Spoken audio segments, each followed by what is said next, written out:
प्रथम गोलमेज परिषद में भारत के अछूतों के प्रतिनिधि के रूप में बाबा साहब ने इन शब्दों से अपना भाषण शुरू किया था। मैं जिन अछूतों के प्रतिनिधि के रूप में यहाँ उपस्थित हुआ हूँ, उनकी संख्या हिंदुस्तान की कुल जनसंख्या का 5वां भाग है, अर्थात ब्रिटेन और फ्रांस की कुल जनसंख्या के बराबर है। ऐसे भारत की कुल जनसंख्या के 5वें भाग के लोगों के प्रतिनिधित्व की हैसियत से मैं यहाँ आया हूँ, जिनकी दशा गुलामों से भी बदतर है और घृणित और पशुवत जीवन यापन कर रहे हैं। गुलामों के मालिक भी गुलामों को अछूत थे, परंतु हमें छूना भी पाप समझा जाता है। वह सदियों से शोषित है और उपेक्षित होता आ रहा है कि सरकार बदली, राज बदले, परंतु दलितों का भाग्य बद से बदतर होता चला गया। ब्रिटिश सरकार से पहले अस्थिरता के कारण हम घृणित अवस्था में थे। ब्रिटिश सरकार ने हमारी हालत सुधारने के लिए क्या कुछ किया? पहले हम गांव के कुएं से पानी नहीं भर सकते थे।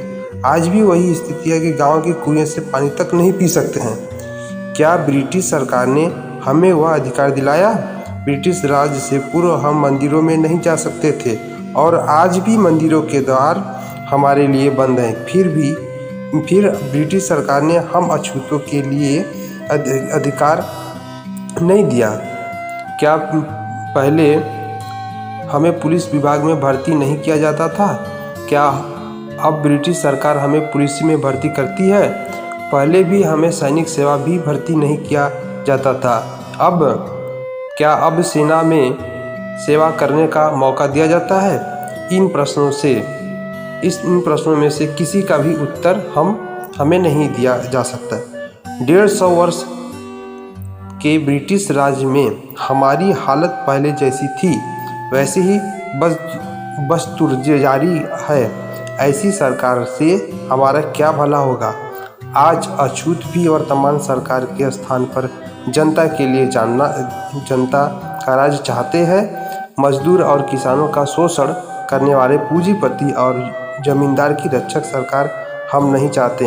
अपने दुख हम स्वयं दूर करेंगे। इसके लिए हमारे हाथों में सत्ता की बागडोर होनी चाहिए, क्योंकि यह वह सरकार थी जिसने पूंजीपतियों पर ध्यान दिया, जमींदारों का ख्याल रखा, परंतु जिसने मजदूर व दलितों की ओर मुख मोड़ा। वे पहले भी शोषित होते रहे हैं और उपेक्षित ही बनी रही है।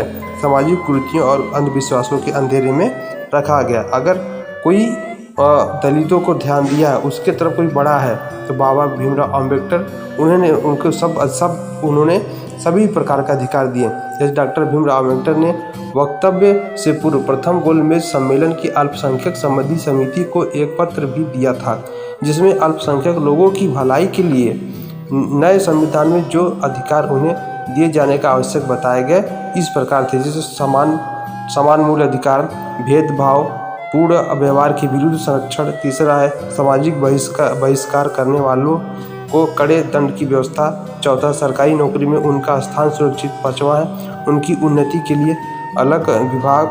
छठवां है विधानसभाओं में भी उनके लिए सुरक्षित स्थान। सातवां है शोषण से मुक्ति की ओर ध्यान। दोस्तों, बाबा साहब भीमराव अम्बेडकर हम लोगों के लिए बहुत सारी चीज़ किए। अगर चैनल पर नए हैं तो चैनल को सब्सक्राइब करें।